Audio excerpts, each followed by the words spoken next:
Today I completed the book Technopoly by Neil Postman, The Surrender of Culture to Technology, and I would like to share my thoughts from reading this book.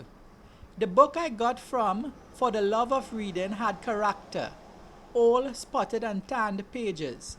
Please support their effort. More info about this can be found on their Facebook page. I like that the author recognizes that technology is just a tool. We determine what we make of this tool. Technopoly and its bad would be our making. A technopoly is society in which technology is deified. The subtitle of the book is The Surrender of Culture to Technology. Technology is, in the broader sense, not just computers and software. The dictionary defines technology as the application of scientific knowledge for practical purposes, especially in industry. Keep in mind that this book was published in 1992. The author passed away in 2003. Rest in peace, sir. Wikipedia describes Neil Postman as an author, educator, media theorist, and cultural critic. He has certainly impressed me with his thinking, knowledge, and writing. I felt uncomfortable in the beginning because to me this was going to be a bad light shone on technology when there is so much good that could be attributed. I am capable of understanding that possibility does not have to be our inevitability and then reality. Hopefully others see this as well.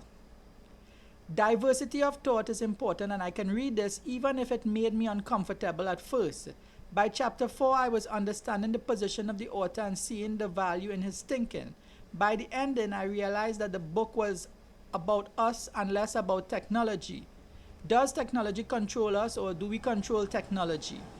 We could easily give this book a title that made humans the bad actor and not technology. The author makes statements like uncontrolled use of technology, and technology in sum is both friend and enemy. Postman was not a critic of technology. He was a critic of technopoly. There is a difference.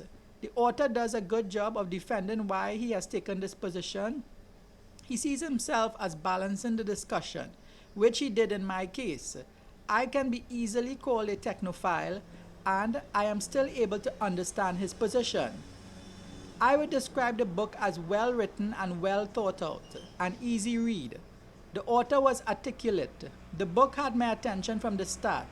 The book had me seeing the broader topics of winners and losers, seeing the good and bad in things, dealing with biases, and managing change.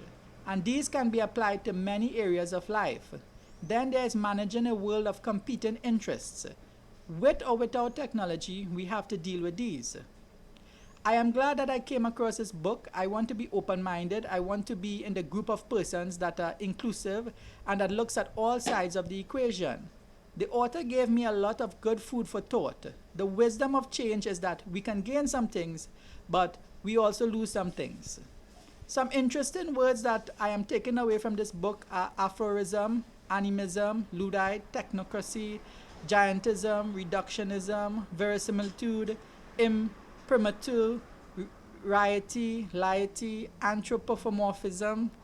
Then there is the concept of the information revolution, printing press, telegraphy, photography, broadcasting, computer technology.